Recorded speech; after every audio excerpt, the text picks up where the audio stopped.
नमस्कार। आज की इस खास पेशकश पे हमारे साथ हैं भीम सिंह, जो बिहार सरकार में मंत्री हैं। उनसे है जनता दल में उनके ज्वाइन करने के कारणों के बारे में पूछेंगे और ये जानना चाहेंगे कि इनका आरजेडी से मोह भंग कैसे हुआ। मैं हूं राजीव रंजन नाग। भीम सिंह जी, आप दो दलों में आपने कई साल गुजारे हैं। जनता दल यू में क्या फ़र्क महसूस करते हैं? दो ही दल में हमने नहीं गुजारा है। मैं जनता पार्टी में रहा हूँ, दलित मजदूर किसान पार्टी में रहा हूँ, लोक दल पार्टी में रहा हूँ, जनता दल में रहा हूँ, उसके बाद समता पार्टी में रहा हूँ, राष्ट्रीय जनता दल में रहा हूँ, अभी जनता दल यूनाइटेड में हूँ। तो दल तो डिफरेंट स्टेजेज में समाजवादियों लोगों का जो बनावट है, विघटन है, विलयन और विघटन की प्रक्रिया चलती रहती है, उसमें मैं भी शामिल रहा हूँ। हाँ, हाल के दिनों में मैंने 2.5 साल पहले राष्ट्रीय जनता दल में था और पुनः श्री नीतीश कुमार जी। समाजवादी आमतौर पे सत्ता के पीछे नहीं दौड़ते हैं, लेकिन आपने उन दोनों दलों के दरवाजे खटखटाए जहां सत्ता आपको बुला रही थी। जी नहीं, सत्ता पहले कांग्रेस के पास भी थी। मैं एक दिन के लिए भी कांग्रेस पार्टी में नहीं गया हूँ। कांग्रेस विरोधी आंदोलन में मैं रहा हूँ और कांग्रेस के विरोध के चलते ही मैं जनता पार्टी में था। मैं दलित मजदूर किसान पार्टी, स्वर्गीय भूतपूर्व प्रधानमंत्री चौधरी चरण सिंह जी की पार्टी में भी था। लोक दल, जिसके गिने चुने राज्यों में ही जनाधार रहे, यहाँ बिहार में उसका मजबूत जनाधार था जननायक कर्पूरी ठाकुर जी का, उस दल में मैं था। या कांग्रेसियों की तूती थी साहेब, कांग्रेस पार्टी में तो मैं नहीं गया। अब कांग्रेस पार्टी खत्म होकर जनता दल बन गया, तो मैं जब जनता दल छोड़कर कांग्रेस पार्टी में तो नहीं चला जाता कि मैं सत्ता में छुआ जाऊँगा। तो इसलिए सत्ता में अगर गई है तो पार्टी गई है, मैं नहीं गया हूँ। हाँ, हाल के दिनों में आप ये कह सकते हैं कि राष्ट्रीय जनता दल विपक्ष में हो गया और मैं सत्ताधारी दल में आया। इसका कारण है, विशेष कारण। जब दल ही बदल जाए, दल के नेता बदल जाएं, दल की नीतियां बदल जाएं, तो क्या मनुष्य डेढ़ पड़ा रहे? क्या ये इशारा आरजेडी की तरफ है? बिल्कुल है, बिल्कुल है। राष्ट्रीय जनता दल की नीतियां जो सामाजिक न्याय, धर्मनिरपेक्षता वगैरह वगैरह की कहते रहे, उसे विचलित हो गए। श्री नीतीश कुमार जी ने अत्यंत पिछड़ी जातियों को, अनुसूचित जातियों को, महिलाओं को जब पंचायतों में आरक्षण लागू किया, राष्ट्रीय जनता दल का विरोध करने लगा। अब मैं कैसे बर्दाश्त कर सकता हूँ? जिस आरक्षण व्यवस्था के समर्थन में हुए आंदोलनों से मैं उपजा हूँ। आप गौर करें, मेरे ये जो कट देख रहे हैं, कट, ये आरक्षण विरोधियों के मारे हुए गोली के निशान हैं। ये तो मैं आरक्षण के विरोध करने वाली पार्टी में कैसे रह सकता हूँ? तो इस तरह से जब दल ही बदल जाए तो क्या वैसे दल के गंदे पानी में पड़ा रहे कोई व्यक्ति? तो आरजेडी में आपने ये सारी बातें उठाने का साहस क्यों नहीं किया? नहीं, साहस इसलिए नहीं किया कि मैं एक तो उस पार्टी में लालू जी किसी की सुनते नहीं हैं। श्री लालू प्रसाद जी सुनते नहीं हैं, डेमोक्रेटिक ढंग से पार्टी काम नहीं करती है। और फिर उनके और हमें कद में बहुत फ़र्क है। मैं उन नीतियों को प्रभावित नहीं कर सकता था, कद का फ़र्क था। आज मैं मंत्री बनकर कुछ एलिवेट ज़रूर हुआ, लेकिन फिर भी आज की तिथि में भी राजनीतिक तौर पर देखा जाए तो श्री लालू प्रसाद का व्यक्तित्व और मेरा व्यक्तित्व अंतर है ना। मैं उनके विचार को कैसे प्रभावित कर सकता हूँ? मेरी बात छोड़िए, आज भी जो राष्ट्रीय जनता दल में लोग हैं वो घुटन महसूस कर रहे हैं। जो राष्ट्रीय जनता दल भ्रष्टाचार के खिलाफ बीपी सिंह के जो उभार हुआ, उससे बना हुआ है ना जनता दल, और जनता दल से फिर राष्ट्रीय जनता दल। और वह राष्ट्रीय जनता दल आज लोकपाल विधेयक फाड़ रहा है, पूरी दुनिया देख रही है। लालू प्रसाद कह रहे हैं कि अन्ना हजारे को भगाओ, रामदेव को भगाओ और कांग्रेस को लाओ, भ्रष्टाचार बचाओ। किसका ये बदलाव है? मेरा नहीं, श्री लालू प्रसाद जी का बदलाव है, राष्ट्रीय जनता दल का। यही एक कारण था कि बिहार में जब 2 चुनाव हुए बीते 6 सालों में, तो उनका जो हश्र हुआ तो इन्हीं कारणों से हुआ, क्योंकि पार्टी एक जमात बन गई थी? नहीं, बिल्कुल है, इसमें कोई संदेह नहीं है। जब पानी का बहाव रुक जाएगा नदी में, नदी के पानी का बहाव गंदा हो जाता है, विचारों का प्रवाह रुक जाए, विचार गंदे हो जाते हैं। राष्ट्रीय जनता दल की यही स्थिति हुई। विचारों से भटक गई पार्टी, जनता से कट गई पार्टी, नीतियों से कट गई पार्टी। और ऐसी पार्टी को जनता कोई बर्दाश्त क्यों करेगी? बर्दाश्त क्यों करेगी? आपने अंतर देख लिया है। उनका शासन 15 वर्षों तक राज्य में रहा और ऐसा संजोग देखिए देश में कम हुआ है कि एक साथ पति के रूप में श्री लालू प्रसाद पति, भारत के रेल मंत्री और उनकी पत्नी श्रीमती राबड़ी देवी बिहार जैसे बड़े राज्य का मुख्यमंत्री, ये देश के कई नेताओं ने आपने देखा है, लेकिन ऐसा संजोग, विरल संजोग बहुत कम। और क्या हुआ, ढाक के तीन पात, राज रसातल में जा रहा था, वैसे रसातल से निकालकर श्री नीतीश कुमार जी ने बिहार को पटरी पर लाया, पटरी पर चढ़ा दिया। अब बिहार दौड़ने के लाइन में खड़ा है। लेकिन आमतौर पे आप गैर कांग्रेसी दलों के उपज रहे हैं, लेकिन अभी आपने एलजेपी को सफाया कर दिया, उनके एमएलसी, उनके एमएलए। तो ये जो तिकड़म की राजनीति आप करते हैं, उसको वो टेक्नोलॉजी आपने कहाँ से लाया? नहीं, वो तिकड़म नहीं है। मैंने कहा ना कि जब दल की नीति बदल जाए, दल बदल जाए, तो उसमें व्यक्ति घुटन महसूस करता है, सफोकेशन, बंद कमरे में सफोकेशन। तो रामविलास जी का हालत तो लालू जी से भी खराब है ना, लालू जी से भी खराब है। लालू जी और उनके दल में देख लिए तो उनमें ज़्यादा परिवार के लोग हैं। दिल्ली का अध्यक्ष रामविलास पासवान, बिहार का अध्यक्ष पशुपति पारस, दलित सेना का अध्यक्ष रामचंद्र पासवान, ये brothers and brothers. Is this political party? ये राजनीतिक दल है ही नहीं। भाई भाई, ये सब भतीजा, दामाद, ससुर, माने क्या है? एक पारिवारिक हितों के लिए बनाया हुआ स्वार्थी गठबंधन है ये। तो कैसे उड़ रह सकता है? जनता दल में और भी कई एमएलए हैं जो अनएम्प्लॉयड हैं, बेरोजगार हैं, लेकिन आपको नीतीश जी ने 2-2 मंत्रालय दिए हैं। इसका क्या कारण होगा? नहीं, देखिए, विभाग तो किसी मंत्री को ही देना था। दुखद घटना हुई, स्वर्गीय हरिप्रसाद शाह जी पंचायती राज विभाग को देख रहे थे, उनका डेथ हो गया, तो उनका विभाग हमको दिया गया है। अब तो कोई मंत्री को ही विभाग दिया जाएगा? मंत्रियों की अब संख्या है कम, संविधान संशोधन कर दिया गया, तो अभी भी इसे वैकेंसी है। लेकिन मंत्री बनाना, किसको बनाना, नहीं बनाना, किस मंत्री को कौन सा विभाग देना, ये मुख्यमंत्री का विशेषाधिकार है और उन्होंने उस अधिकार का प्रयोग किया है। लेकिन अगर उन्होंने हम पर विश्वास किया है तो आप ये आकलन में रख कीजिए कि मैं दोनों विभागों के साथ न्याय कर रहा हूँ कि नहीं कर रहा हूँ। देना तो उनका काम है, आप उनसे पूछते थे कि मुझे क्यों दिया। लेकिन इसका कारण ये कहा गया कि चूंकि आपने एक पार्टी को राज्य से सफाया कर दिया, वो एलजेपी, और शायद इसी का पुरस्कार आपको मिला।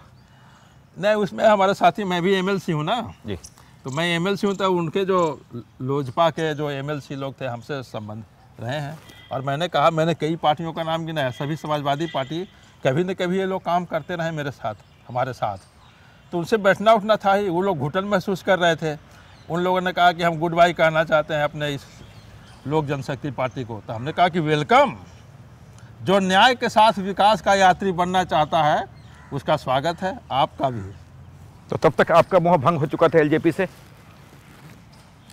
नहीं, मेरा नहीं, मैं तो कभी रहा ही नहीं उसमें।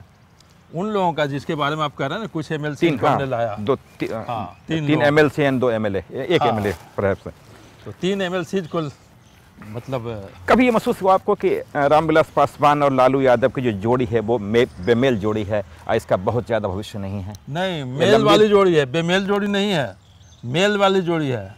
पारिवारिक गठबंधन के एक नेता वो, पारिवारिक हितों के गठबंधन के एक नेता ये, 2 परिवारों का महापारिवारिक गठबंधन है, स्वाभाविक गठबंधन। क्या लगता है कि ये दोनों बहुत दूर तक साथ चल पाएंगे, क्योंकि दोनों की जमीन बिहार है? अब कितना भी दूर जाए, कुछ दूरी से तो जमीन कुछ मिलने वाला है नहीं, दूरी जा सकते हैं, नहीं जा सकते हैं, लेकिन वैसे कुछ राजनीतिक लाभ होने की स्थिति में नहीं है, राजनीतिक हित नहीं है। जनता न्याय के साथ विकास का स्वाद चख चुकी है, जनता सुशासन का स्वाद चख चुकी है, और इस चखे हुए स्वाद को तुरंत छोड़ना नहीं चाहती है।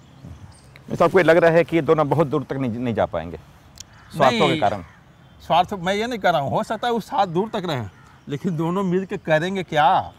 अभी तक क्या किए? रामविलास सिर्फ लालू से इसलिए जुड़े रहे क्योंकि उनको राज्यसभा चाहिए थी? एक तो उनका है, ये बेचैनी रहती है। अब इतने बड़े नेता हैं, क्या इतनी हड़बड़ी रहती है हाउस में जाने के लिए? हम लोग भी उनके भी कार्य करता रहे हैं, श्री राम विलास पासवान जी के भी कार्यकर्ता रहे, जिसमें लोकदल की चर्चा किया तो सारे लोग तो एक साथ थे। नीतीश कुमार ने एक ईमानदार शासन सुशासन का दावा किया है, लेकिन जो आम शिकायतें आ रही हैं कि ग्रामीण और निचले तबके पर अभी भी करप्शन बहुत ज़्यादा है, उसका कंट्रोल करना उनके लिए मुश्किल हो रहा है। करप्शन नहीं है ऐसा हम नहीं कर सकते। करप्शन निचले स्तर पर है, उसके खिलाफ सरकार प्रयत्नशील है। एक से एक कड़े कानून हमने बनाए हैं। करप्शन है तभी तो कानून भी बना रहे हैं।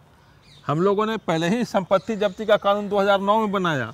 कांग्रेस पार्टी और केंद्र की सरकार ने हमारा सहयोग नहीं किया और देर से उन्होंने स्वीकृति प्रदान की, लेकिन जैसी स्वीकृति हुई हम लोग संपत्ति जब्त कर रहे हैं। अब तो सबसे जो देश का मॉडल हो गया है, ये जो लोकायुक्त विधेयक 2011 पारित किया, लोकायुक्त अधिनियम 2011 अब हो चुका है, वो देश में मॉडल हो चुका है। हालांकि उसको लेकर के टीम अन्ना बहुत संतुष्ट नहीं है। आपके टीम अन्ना जो कहें वही हो, टीम अन्ना जो बातें कहते हैं उसमें है शामिल, लेकिन हर चीज़ वो सर्टिफाई करने वाले विश्वविद्यालय हैं का? विश्वविद्यालय चला रहे हैं, वो आंदोलन चला रहे हैं, वो सर्टिफिकेट नहीं जारी करेंगे। उनसे पूछ के हम लोगों ने संपत्ति जब्त किया क्या? मतलब जिसको वो लोग कहें वो राइट, जो वो जिसको कह दे गलत वो गलत, ऐसा नहीं चलता है। हमारा कानून देश का सबसे बेहतर कानून है, और जो हमारी विधायी शक्ति है, राज्य की विधायी शक्ति है ना, हम संविधान संशोधन नहीं कर सकते हैं, ये विधान मंडल है। तो जो विधायी शक्ति है, विधायी सीमा, उसके अंदर हमने सबसे बेस्ट कानून बनाया है।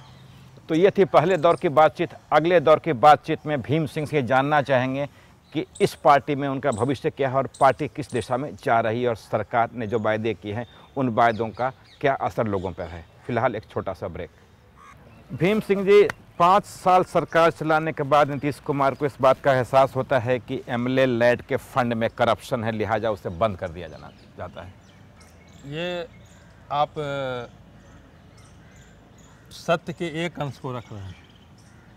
एमपी लैड में, एमएलए लैड में करप्शन है, यह आधार उसको बंद करने का सिर्फ नहीं है।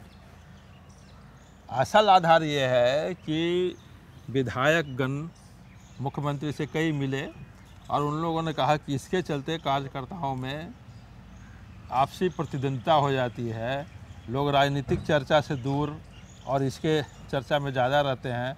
हम लोगों को भी विधायी कार्यों में वक्त जो देना चाहिए वो कम जाता है, तो इसको दूर किया जाना चाहिए, सॉल्यूशन निकालना चाहिए, कोई वैकल्पिक व्यवस्था की जानी चाहिए। और एक वो भी है जो आप कह रहे हैं, तो वो बहुत कम अंश है। असल है विधायक साथियों को विधायी कार्यों के प्रति ज़्यादा समय दे सकें, ये सुविधा उनको उपलब्ध कराना है। आपकी पार्टी के कई एमएलए से बातचीत हुई, इवन बीजेपी के एमएलए से बातचीत हुई, उनका मानना है कि सरकार के इस पहल से एमएलएज में अनरेस्ट है, असंतोष है और नाराज़गी है। नहीं, वो जो जिन माननीय सदस्य आपकी बात हुई हो सकता है कि उनकी व्यक्तिगत राय हो, और ये तो अच्छी बात है। अगर राय, मैंने कहा ना कि पहले भी कहा है कि राय तो भिन्नता होनी ही चाहिए, और राय अगर किसी की है वैसे तो उनकी राय अपनी है राय, लेकिन अधिकतर राय यह है कि इससे सुविधा हुई है, क्षेत्र में और सामंजस्य बनाने में ये उनको टाइम मिल रहा है, विधायी कार्यों के प्रति और ज़्यादा वो समय दे पा रहे हैं। लेकिन इसका एक परिणाम ये भी हुआ है कि एक एमएलए अपने गांव में न तो कुआं बनवा सकता है और न नलकूप लगा सकता है, और सारा सेंट्रलाइज आपने कर दिया है। नहीं, उसमें 12 ऑप्शन हमने दिए हैं। सरकार ने 12 ऑप्शन उसमें दिए हैं, 10 ऑप्शन दिए हैं, सॉरी 12 नहीं 10 ऑप्शन है उसमें, और 10 ऑप्शन में से 10 काम में से वो चयन कर सकते हैं कोई भी। अब नलकूप के लिए तो अलग योजना है, चापाकल के लिए अलग पूरे विभाग है, तो ये योजना उसमें शामिल नहीं है। जैसे आप ये कह रहे हैं कि इस इशू को लेके आपकी पार्टी में कहीं कोई असंतोष नहीं है? कहीं नहीं, बहुत अच्छा, आफियत इसको बोलते हैं, बहुत रिलैक्स महसूस कर रहे हैं लोग। लेकिन भारतीय जनता पार्टी को लेकर के आपकी पार्टी रिलैक्स महसूस नहीं कर रही है। नहीं, कैसे नहीं कर रही है? वो लुका छिपी कर रही है। हमारा गठबंधन उत्तर प्रदेश में आपने गठबंधन से अपने को अलग कर लिया, तो हमारा गठबंधन यहाँ है ना। केंद्र में सरकार चलाने के लिए हमारा गठबंधन है, बिहार में सरकार चलाने के लिए हमारा गठबंधन है, और हमारा गठबंधन दूसरी जगह नहीं है, तो हम तो उनके खिलाफ हैं। इसमें कोई छुपी हुई बात नहीं है। हम भारतीय जनता पार्टी और जनता दल यू 2 अलग पार्टियां हैं साहेब, कोई एक पार्टी नहीं है। बट कई ऐसे मुद्दे आए जब जनता दल यू ने अपने को भारतीय जनता पार्टी से किनारा करने का ओपनली कोशिश की। नहीं, कोशिश हमने नहीं की। आप तय करते हैं कि नरेंद्र मोदी पटना आए कि नहीं? आपकी पार्टी नहीं, तय हमारा करती है कि चुनाव में उनको आना चाहिए या नहीं जाना चाहिए? हमारी पार्टी तय नहीं करती, हमारे नेता तय नहीं करते। हम तय केवल कार्यक्रम करते हैं। न्याय के साथ विकास पर हमारा समझौता है। सामाजिक न्याय, सांप्रदायिक सद्भाव से हम समझौता नहीं कर सकते। लेकिन उस समय जो भी हुआ था उसका दूसरे कारण है। कारण है कि कोई व्यक्ति कहे कि हम बिहार को इतना दान दे दिया, और दान देकर कहा नहीं जाता। धर्मशास्त्रों में कहा गया है कि अगर दाहिना हाथ दान करे, बायां हाथ को पता न चले, और कोई विज्ञापन देकर करे तो वो अच्छा नहीं लगा था लोगों को बैठ। लेकिन एक महत्वपूर्ण कारण जो था वो जो अभी जानते हैं वो ये था कि चूंकि चुनाव होने वाला था और आपकी पार्टी नहीं चाहती थी कि उनके साथ सीधा कोई जुड़ाव दिखे। नहीं, अभी तो अलग अलग व्यक्ति की बात है ना, व्यक्ति को कोई नहीं। भारतीय जनता पार्टी ने अपने एजेंडों में संशोधन किया है। हम लोग कॉमन मिनिमम प्रोग्राम लेकर ही दिल्ली में भी उनके साथ हैं। जो भी देश के समक्ष जो विवादास्पद मुद्दे थे, जैसे भारत के संविधान के अनुच्छेद 370 को ख़त्म किया जाए कि नहीं ख़त्म किया जाए, ये विवादास्पद मुद्दे थे। अल्पसंख्यकों के लिए समान नागरिकता बनाया जाए, civil codes, common civil code, ये विवाद के विषय थे। अयोध्या को लेकर, तो ये 3 महत्वपूर्ण जो विवाद के विषय रहे हैं देश के समक्ष, उसमें उन लोगों ने अपना विचार बदला। हम लोगों के साथ हैं। जहाँ कहीं भी डिफरेंसेज होगा तो पार्टी, मैंने कहा आखिर डिफरेंसेज और पार्टी दो होने का मतलब ही है कि दो हमारा कुछ अलग अलग है, तो अलग है। लेकिन सरकार बिहार में बहुत अच्छे ढंग से चल रही है। लेकिन ये कहा जा रहा है कि जेडीयू और बीजेपी एक बेमेल संगठन है और दोनों एक दूसरे को टॉलरेट कर रहे हैं। नहीं नहीं नहीं, ये तो 2 संगठन हैं ही। बिल्कुल। और 2 संगठन है मतलब नेता भिन्न है, कार्यक्रम भिन्न है, नीति भिन्न है। हम कॉमन मिनिमम जो सरकार चल सुशासन के एजेंडा है, सुशासन के कार्यक्रम है, सस्टेन बिंदु, उसको लागू करने के लिए हम हैं और लागू कर रहे हैं। उसमें कहीं कोई डिफ़िकल्टी नहीं है। न वो हमारे मार्ग में है डिफ़िकल्टी पैदा कर रहे हैं, ना हम उनके मार्ग में